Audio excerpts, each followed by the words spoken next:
প্রিয় দর্শক, আসসালামু আলাইকুম। বর্তমান বৈশ্বিক এবং দেশীয় অর্থনৈতিক প্রেক্ষাপটে বাংলাদেশি মুদ্রা টাকার মান ক্রমাগত হ্রাস পাচ্ছে।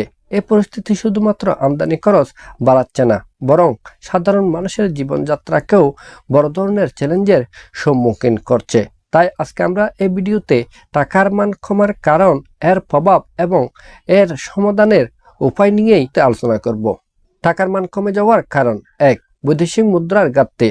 আমদানি ব্যয় বৃদ্ধি, রপ্তানি এবং প্রবাসী আয় কমে যাওয়ার কারণে বাংলাদেশের বৈদেশিক মুদ্রার রিজার্ভে চাপ সৃষ্টি হয়। এতে করে ডলারের চাহিদা বৃদ্ধি পায়, টাকার মান কমে যায়। 2. বাণিজ্য ঘাটতি। বাংলাদেশে আমদানি অনেক বেশি, কিন্তু তুলনামূলকভাবে রপ্তানি কম, যা বাণিজ্য ঘাটতি তৈরি করে, যার ফলে মুদ্রার মান দুর্বল হয়। 3. মুদ্রাস্ফীতি।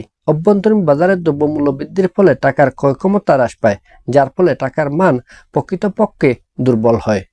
স্যার, আন্তর্জাতিক বাজারে ডলারের শক্তিশালী অবস্থান। বিশ্ববাজারে ডলারের চাহিদা বেড়ে গেলে অন্যান্য দেশের মুদ্রার মান কমে যায়। বাংলাদেশও এর ব্যতিক্রম নয়। 5. অর্থনৈতিক অনিশ্চয়তা।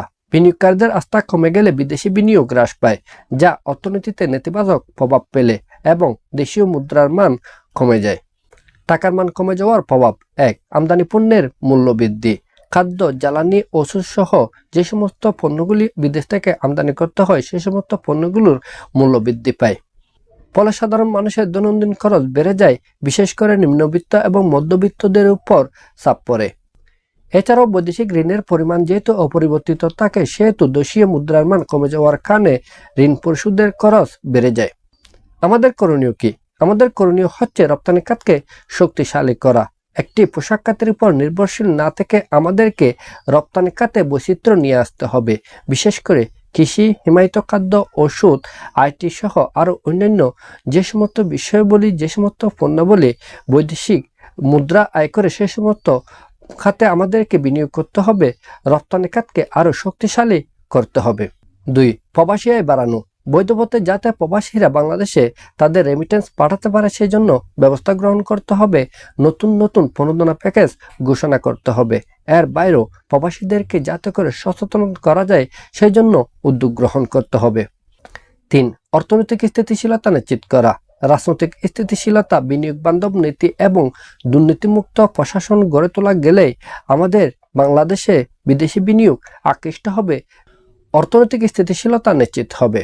স্যার, ডলারের বিকল্প খোঁজা। শুধুমাত্র ডলারের উপর নির্ভরশীল না থেকে বরং বিকল্প মুদ্রায় যাতে ব্যবসা বাণিজ্য করা যায়, দ্বিপাক্ষিক বাণিজ্য করা যায়, সেই জন্য উদ্যোগ গ্রহণ করা। বিশেষ করে ইউরো, ইয়েন, রুবল সহ আরও অন্যান্য মুদ্রা। পরিশেষে একথা নির্দ্বিধায় বলা যায় যে টাকার মান কমে যাওয়া, ডলারের দাম বৃদ্ধি একটি বহুমাত্রিক সমস্যা। এই সমস্যা থেকে উত্তরণের জন্য আমাদেরকে সবাইকে একযোগে কাজ করতে হবে। বিশেষ করে সরকার, ব্যবসায়ী সমাজ এবং সাধারণ মানুষের যৌথ প্রচেষ্টা আমাদেরকে এই সংকট থেকে মুক্তি দিতে পারে।